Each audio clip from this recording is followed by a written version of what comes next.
नमस्कार, capital TV की special story में आपका स्वागत है और मैं हूं सायमा। दिल्ली के मुख्यमंत्री अरविंद केजरीवाल की गिरफ्तारी के बाद दिल्ली की सियासत का तापमान काफी हाई है। एक तरफ तो अरविंद केजरीवाल को किसी भी तरह से राहत मिलती हुई नजर नहीं आ रही है, तो वहीं दूसरी तरफ अब अरविंद केजरीवाल के साथ ही बाकी आम आदमी पार्टी के नेताओं पर एक नई मुसीबत आने वाली है। इसका अंदेशा अब होने लगा है क्योंकि कुछ ऐसे ही संकेत मिल रहे हैं जिसकी वजह से आम आदमी पार्टी के नेताओं की मुसीबतों में और ज्यादा इजाफा होने वाला है। अब ईडी की तरफ से कुछ बड़ा किया जाने वाला है। इसका अंदाजा इस बात से ही लग रहा है क्योंकि कोर्ट में ईडी ने कुछ ऐसा कह दिया जिसके बाद ये कयास लगने लग गए हैं। जिस तरीके से केजरीवाल, मनीष सिसोदिया और सत्येंद्र जैन जेल में हैं और अब संजय सिंह बाहर आ चुके हैं, तो जेल में बंद नेताओं पर नया शिकंजा ईडी की तरफ से कसा जाने वाला है। तो क्या कुछ है पूरा मामला, चलिए आपको बताते हैं।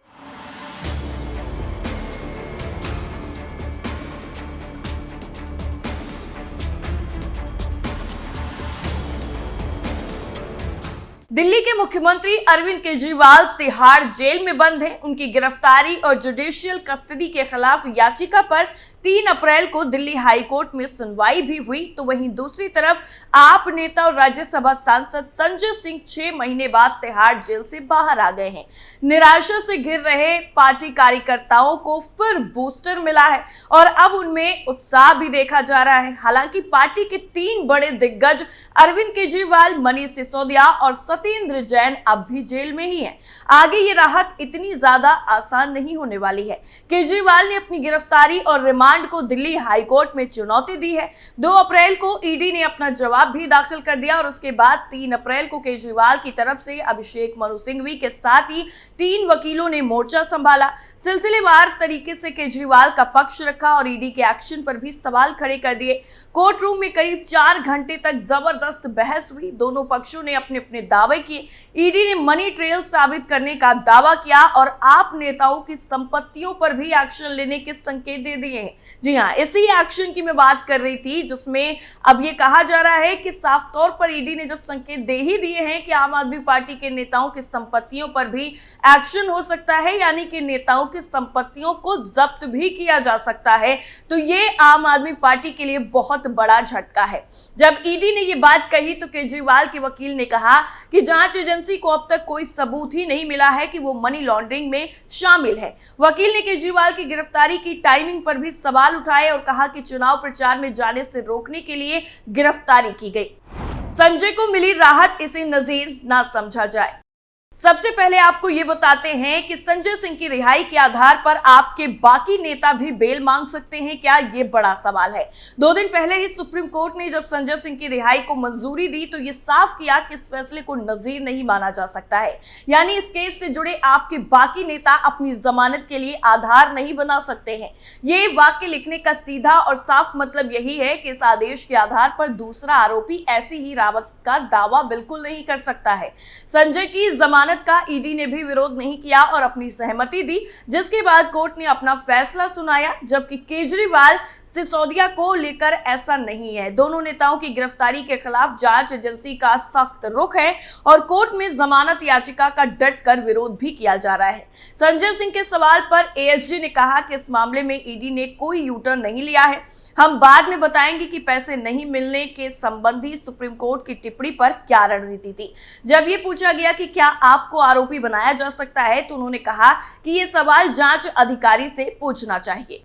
सत्येंद्र जैन फिर जेल भेजे गए। सत्येंद्र जैन एक दूसरे मनी लॉन्ड्रिंग केस में फंसे हुए हैं। जैन को मई 2022 में ईडी ने गिरफ्तार किया था और कोर्ट ने मेडिकल ग्राउंड पर उन्हें करीब 9 महीने पहले ही अंतरिम जमानत भी दी थी और बीते महीने ही सुप्रीम कोर्ट ने जैन की सभी याचिकाएं खारिज कर दी थी और तुरंत ही सरेंडर करने के लिए कहा था।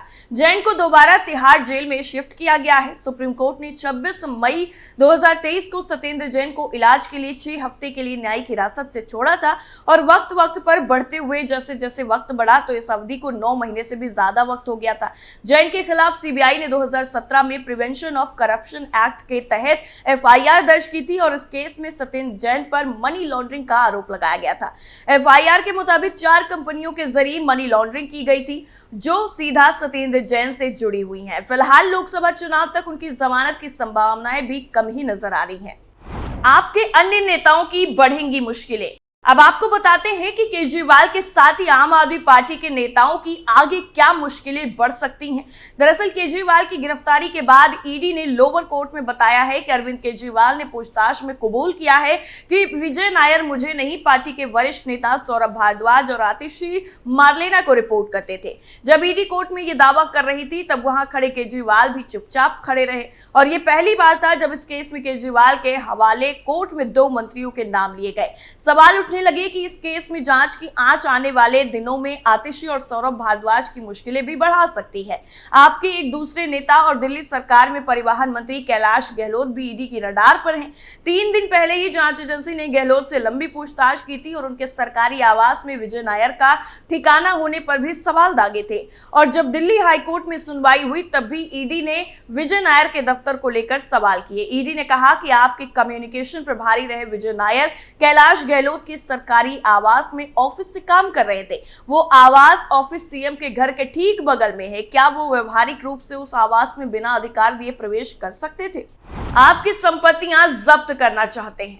ईडी ने कोर्ट में इस बात के भी साफ तौर पर संकेत दे दिए हैं कि आने वाले दिनों में आम आदमी पार्टी के बाकी नेताओं पर न सिर्फ शिकंजा कसेगा बल्कि उनसे जुड़ी संपत्तियों पर भी कार्रवाई की जाएगी। ईडी ने हाईकोर्ट को बताया है कि वो दिल्ली शराब घोटाले में आम आदमी पार्टी की कुछ संपत्तियों को जब्त करना चाहती है लेकिन दुविधा में है। ईडी के वकील एएसजी एसवी राजू ने कोर्ट में कहा कि इस याचिका पर ऐसे तर्क दिए गए हैं मानो ये जमानत याचिका हो, न कि गिरफ्तारी रद्द करने की याचिका। उन्होंने कहा कि हम आम आदमी पार्टी की कुछ संपत्तियों को जब्त करना चाहते हैं। अगर हम ऐसा करेंगे तो वो कहेंगे कि चुनाव के वक्त ये सब किया गया, अगर नहीं करेंगे तो कहेंगे कि कहां है सबूत। इसलिए मैं थोड़ी दुविधा में हूं। ट्रायल कोर्ट, हाई कोर्ट और सुप्रीम कोर्ट ने बड़ी संख्या में आरोपियों को जमानत देने से इनकार कर दिया है। एएसजी ने मनीष सिसोदिया मामले में सुप्रीम कोर्ट के आदेश का भी हवाला दिया। अतिरिक्त सॉलिसिटर जनरल एसवी राजू ने कहा कि कथित अपराध में पैसों के लेन देन और केजरीवाल की दोहरी भूमिका साबित हो रही है। आरोपी ये नहीं कह सकते हैं कि गुनाह करेंगे और हमें गिरफ्तार भी न किया जाए कि आगे चुनाव है। इस केस में जांच चल रही है। जहां तक केजरीवाल का सवाल है तो ये शुरुआती फेज में है, जांच खत्म नहीं हुई है। वो जांच के शुरुआती दौर में ही अदालत आ गए हैं।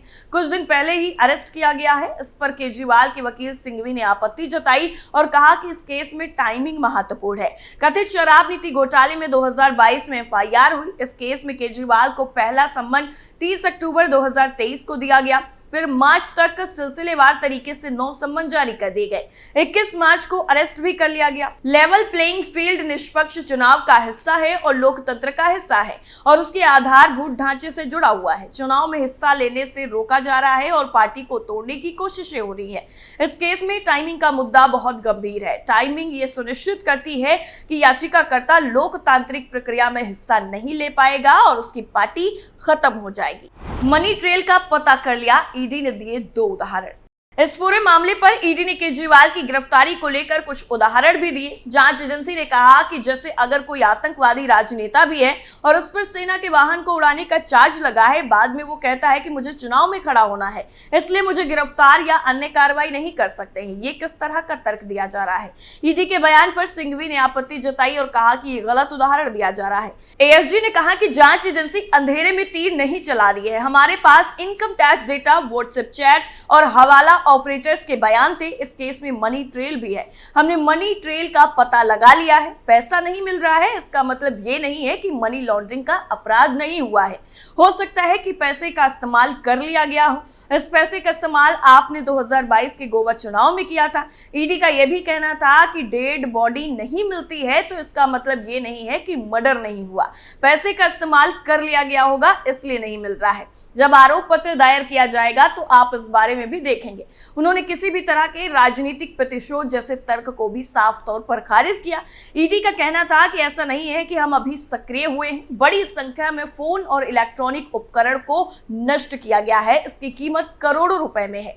आपने यानी कि केजरीवाल ने विजय नायर जैसे बिचौलिए के जरिए काम किया है। इससे पहले ईडी ने केजरीवाल को इस पूरे घोटाले का मुख्य साजिशकर्ता बताया था और कहा था कि केजरीवाल कुछ व्यक्तियों को लाभ पहुंचाने के लिए आबकारी नीति 2021-22 तैयार करने की साजिश में शामिल थे और एक्साइज पॉलिसी में लाभ देने के बदले में शराब व्यवसायियों से रिश्वत मांगने में भी शामिल थे।